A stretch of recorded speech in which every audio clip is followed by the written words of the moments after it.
Sir एक सवाल, NEET के बाद अब नेट के भी पेपर्स जो हैं वो कैंसिल हो गए, कॉम्प्रोमाइज के बाद। नीट तो कैंसिल नहीं हुआ, मतलब उसको वहाँ पे भी कुछ री एग्जामिनेशन कई जगह पे हो रहे हैं, ये क्या कारण रहा सर कि नेट के पेपर्स कैंसिल हो गए? कुछ ऑब्जेक्शंस आए हैं और ये ऐसे एग्जाम्स है जिसमें सैंक्टिटी बहुत इंपॉर्टेंट चीज है। तो हमारी सरकार सैंक्टिटी और करप्शन के साथ कभी भी कॉम्प्रोमाइज में मूड में रही है।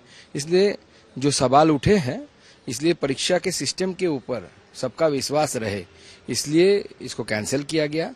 और आगे आने वाले समय में हमारी सरकार ये तय करेगी और ये जो सैंक्टिटी है और कोई करप्शन की कोई गुंजाइश ना रहे, इसके लिए हमारी सरकार प्रतिबद्ध है। 9 लाख बच्चों को क्या कहना चाहेंगे जिन्होंने पेपर दिया था? इस गर्मी में वो लोग निकले थे पेपर देने के लिए, 317 सेंटर्स थे पूरे देश में, यहाँ पे पेपर देने गए थे, उन बच्चों को आप क्या कहना चाहेंगे? देखिए, उनके लिए मैं इतना ही कहूंगा कि हमारे एक सिस्टम है, सिस्टम में कभी कभी कुछ लोग सेध लगा लेते हैं।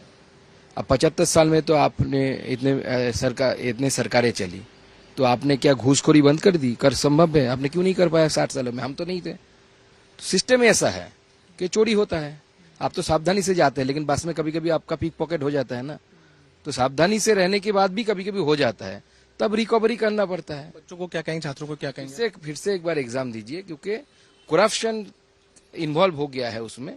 अगर ऐसा कोई जो हमारे कुछ लोगों ने सवाल उठाया है, तो करप्शन फ्री सिस्टम करने के लिए हमें बार बार कोशिश करनी चाहिए। आखिरी प्रश्न, इस पूरे मुद्दे को लेकर विपक्ष जो है सवाल खड़े करे, विपक्ष कह रहे हैं कि जो मंत्री हैं उनका इस्तीफा होना चाहिए, सरकार की ये इनकॉम्पिटेंसी दर्शाता है, इस पर क्या कहेंगे? देखिए, इससे पहले भी बहुत सारे क्वेश्चंस लीक हुए हैं। पश्चिम बंगाल में तो हर बार हमारे विपक्ष में पश्चिम बंगाल के तृणमूल कांग्रेस है, वहां पे 10th की एग्जाम, इस बार भी मैंने ट्वीट किया था, इंग्लिश एग्जाम के आधा घंटे के अंदर पेपर बाहर आ गया था।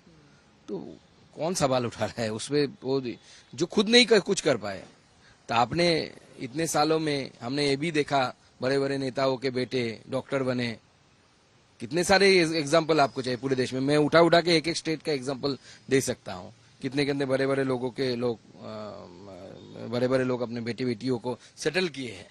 लेकिन पहले एग्जाम सक्सेसफुल हो जाता है, फिर बाद में पता चलता है कॉम्प्रोमाइज हो गया। क्या लगा, क्या समझ आया कि कॉम्प्रोमाइज हो गया है? तो आगे आज में जांच में सीबीआई को इन्वेस्टिगेशन के लिए दिया गया। हाँ, सीबीआई को देखिए ना, हमारे विरोधी सीबीआई से भागते हैं, कोर्ट में जाके वो याचिका लगाते हैं कि सीबीआई इंक्वायरी सामने ना बढ़े।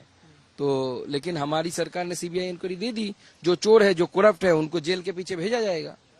बहुत से बात करने के दो, जो इसमें लोग सम्मिलित हैं उनके खिलाफ एक्शंस लिए जाएंगे, उनको जेल में भेजा जाएगा।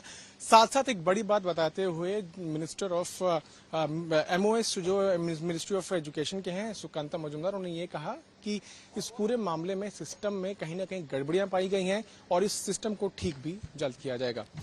कैमरामैन अंकित के साथ मैं पीयूष मिश्रा, दिल्ली आज तक।